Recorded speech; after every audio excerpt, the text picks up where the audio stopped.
सनातन धर्म हमारा धर्म जो हमेशा से था, हमेशा से है और हमेशा रहेगा। हिंदू धर्म के सभी वेदों और ग्रंथों का संग्रह। सब्सक्राइब करें सनातन धर्म यूट्यूब चैनल। दोस्तों, आज हम इस वीडियो में शिव पुराण के प्रथम अध्याय के विषय में बात करेंगे। तो आइए शुरू करते हैं। शौनक जी के साधन विषयक प्रश्न करने पर सूत जी का उन्हें शिव पुराण की महिमा सुनाना। श्री शौनक जी बोले, हे महाज्ञानी सूत जी, संपूर्ण सिद्धांतों के ज्ञाता, हे प्रभु, मुझसे पुराणों की कथाओं का सार तत्वों का विशेष रूप से वर्णन कीजिए। सदाचार, भगवत भक्ति और विवेक की वृद्धि कैसे होती है तथा साधु पुरुष किस प्रकार अपने काम, क्रोध आदि मानसिक विकारों का निवारण करते हैं। इस घोर कलयुग में जीव प्राय आसुर स्वभाव के हो गए। उस जीव समुदाय को दैवी संपत्ति से युक्त बनाने के लिए सर्वश्रेष्ठ उपाय क्या है?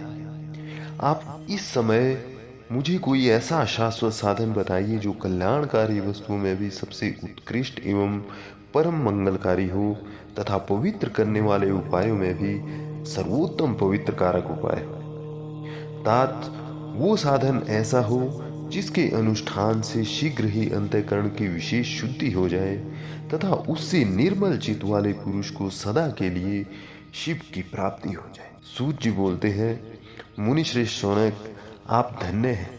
आपके हृदय में पुराण कथा सुनने के प्रति विशेष प्रेम एवं लालसा है, इसलिए मैं शुद्ध बुद्धि से विचार कर परम उत्तम शास्त्र का वर्णन करता हूँ। वत्स, संपूर्ण शास्त्रों के सिद्धांत से संपन्न भक्ति आदि को बढ़ाने वाले, भगवान शिव को संतुष्ट करने वाले तथा कानों के लिए रसायन स्वरूप दिव्य पुराण का श्रवण कीजिए। ये उत्तम शिव पुराण काल रूपी सर्प से प्राप्त होने वाले महान त्रास का विनाश करने वाला। हे मुनि, पूर्व काल में शिव जी ने इसे कहा था। गुरुदेव व्यास जी ने सनत कुमार मुनि का उपदेश पाकर कलयुग के प्राणियों में कल्याण के लिए बड़े आदर से संक्षेप में इस पुराण का प्रतिपादन किया। हे मुनि, विशेष रूप से कलयुग के प्राणियों की चित्त शुद्धि के लिए इस शिव पुराण के अतिरिक्त कोई अन्य साधन नहीं है। हे मुनि, जिस बुद्धिमान मनुष्य के पूर्व जन्म के बड़े पुण्य होते हैं, उसी महाभाग्यशाली व्यक्ति की इस पुराण में प्रीति होती है। ये शिव पुराण परम उत्तम शास्त्र है। इसे इस भूतल पर भगवान शिव का वांग्मय स्वरूप समझना चाहिए और सब प्रकार से इसका सेवन करना चाहिए। इसके पठन और श्रवण से शिव भक्ति पाकर श्रेष्ठतम स्थिति में पहुंचा हुआ मनुष्य शीघ्र ही शिव पद को प्राप्त कर लेता है। इसलिए संपूर्ण यत्न करके मनुष्यों ने इस पुराण के अध्ययन को अभीष्ट साधन माना है और इसका प्रेम पूर्वक श्रवण भी संपूर्ण वांछित फलों को देने वाला है। भगवान शिव के इस पुराण को सुनने से मनुष्य सब पापों से मुक्त हो जाता है तथा बड़े बड़े उत्कृष्ट भोगों का उपभोग करके अंत में शिवलोक को प्राप्त कर लेता है। राजसूय यज्ञ और सैकड़ों अग्निष्टोम यज्ञों से जो पुण्य प्राप्त होता है,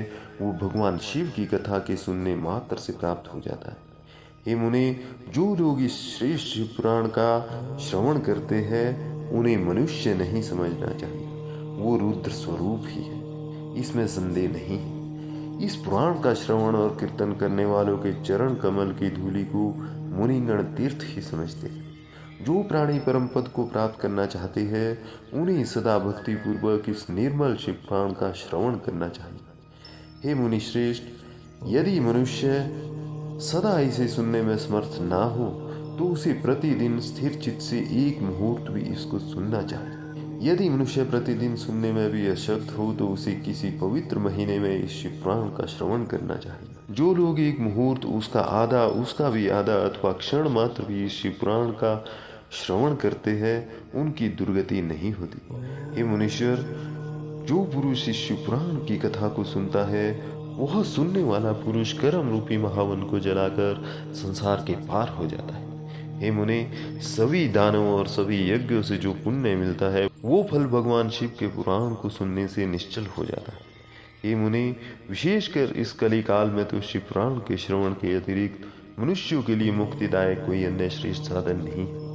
शिव पुराण का श्रवण और भगवान शंकर के नाम का संकीर्तन दोनों ही मनुष्य को कल्पवृक्ष के समान सम्यक फल देने वाले हैं, इसमें संदेह नहीं। कलयुग में धर्माचरण से शून्य चित्त वाले दुर्बुद्धि मनुष्यों के उद्धार के लिए भगवान शिव ने अमृत स्वरूप शिवपुराण की उद्भावना की। अमृत पान करने से तो केवल अमृत पान करने वाला ही मनुष्य अजर अमर होता है, किंतु भगवान शिव का ये कथा अमृत संपूर्ण कुल को ही अजर अमर कर देता है। इस शिवपुराण की परम पवित्र कथा का विशेष रूप से सदा ही सेवन करना चाहिए। इस शिवपुराण की कथा के श्रवण का क्या फल कहूँ। इसके श्रवण मात्र से भगवान सदाशिव उस प्राणी के हृदय में विराजमान हो जाते हैं। ये शिवपुराण नामक ग्रंथ 24,000 श्लोकों से युक्त है। इसमें 7 संहिताएं हैं। मनुष्य को चाहिए कि वो भक्ति, ज्ञान और वैराग्य से भली भांति संपन्न हो, बड़े आदर से इसका श्रवण करे। पहली विद्वेश्वर संहिता, दूसरी रुद्र संहिता, तीसरी शतरुद्र संहिता, चौथी कोटि रुद्र संहिता और 5वीं उमा संहिता कही गई। छठी कैलाश संहिता और 7वीं वायव्य संहिता। इस प्रकार इसमें 7 संहिताएं हैं। 7 संहिताओं से युक्त ये दिव्य शिवपुराण पर ब्रह्मा परमात्मा के समान विराजमान है और सबसे उत्कृष्ट गति प्रदान करने वाला है। जो मनुष्य 7 संहिताओं वाले इस शिवपुराण को आदरपूर्वक पूरा पढ़ता है वह जीवन मुक्त कहा जाता है। हे मुने, जब तक इस उत्तम शिवपुराण को सुनने का सुअवसर नहीं प्राप्त होता तब तक अज्ञानवश प्राणी इस संसार चक्र में भटकता रहता है। भ्रमित कर देने वाले अनेक शास्त्रों और पुराणों के श्रवण से क्या लाभ है, जबकि एक शिवपुराण ही मुक्ति प्रदान करने के लिए गर्जन कर रहा है। जिस घर में शिवपुराण की कथा होती है वो घर तीर्थ स्वरूप ही है और उसमें निवास करने वालों के पाप ये नष्ट कर देता है। हजारों अश्वमेघ यज्ञ और सैकड़ों वाजपेय यज्ञ शिवपुराण की 16वीं कला की भी बराबरी नहीं कर सकते। हे मुनि श्रेष्ठ, कोई अदम प्राणी जब तक भक्तिपूर्वक शिवपुराण का श्रवण नहीं करता तभी तक उसे पापी कहा जा सकता है। गंगा आदि पवित्र नदियाँ, मुक्तदायिनी सप्तपुरियाँ तथा गया आदि तीर्थ इस शिवपुराण की समता कभी नहीं कर सकते। जिसे परम गति की कामना हो उसे नित्य शिवपुराण के एक श्लोक अथवा आधे श्लोक का ही स्वयं भक्तिपूर्वक पाठ करना चाहिए। जो निरंतर अर्थानुसंधान पूर्वक इस शिवपुराण को वांचता है अथवा नित्य प्रेम पूर्वक इसका पाठ मात्र करता है वो पुण्यात्मा है, इसमें संशय नहीं है। जो उत्तम बुद्धि वाला पुरुष अंतकाल में भक्तिपूर्वक इस पुराण को सुनता है उस पर अत्यंत प्रसन्न हुए भगवान महेश्वर उसे अपना पद यानी धाम प्रदान करते हैं। जो प्रतिदिन आदर पूर्वक इस शिवपुराण का पूजन करता है वो इस संसार में संपूर्ण भोगों को भोगकर अंत में भगवान शिव के पद को प्राप्त कर लेता है। जो प्रतिदिन आल से रहित हो रेशमी वस्त्र आदि के वेष्टन से इस शिवपुराण का सत्कार करता है वो सदा सुखी होता है। ये शिवपुराण निर्मल तथा शैवों का सर्वस्व है।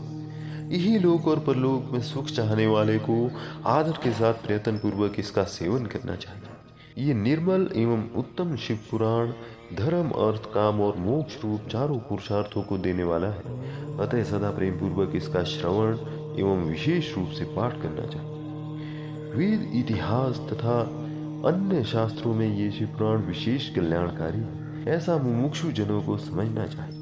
ये शिवपुराण आत्म तत्व यज्ञ के लिए सदा सेवनीय है, सत्पुरुषों के लिए पूजनीय है तथा तीनों प्रकार के तापों का शमन करने वाला है, सुख प्रदान करने वाला है तथा ब्रह्मा, विष्णु, महेश आदि देवताओं को प्राणों के समान प्रिय है। ऐसे शिवपुराण को मैं प्रसन्न चित्त से सदा वंदन करता हूँ। भगवान शंकर मुझ पर प्रसन्न हो और अपने चरण कमलों की भक्ति मुझे प्रदान करे। इस प्रकार श्री स्कंद महापुराण के अंतर्गत शिव महापुराण महात्म्य में उसकी महिमा वर्णन नामक पहला अध्याय पूर्ण हुआ। हिंदू धर्म के सभी वेदों और ग्रंथों का संग्रह सब्सक्राइब करें सनातन धर्म यूट्यूब चैनल।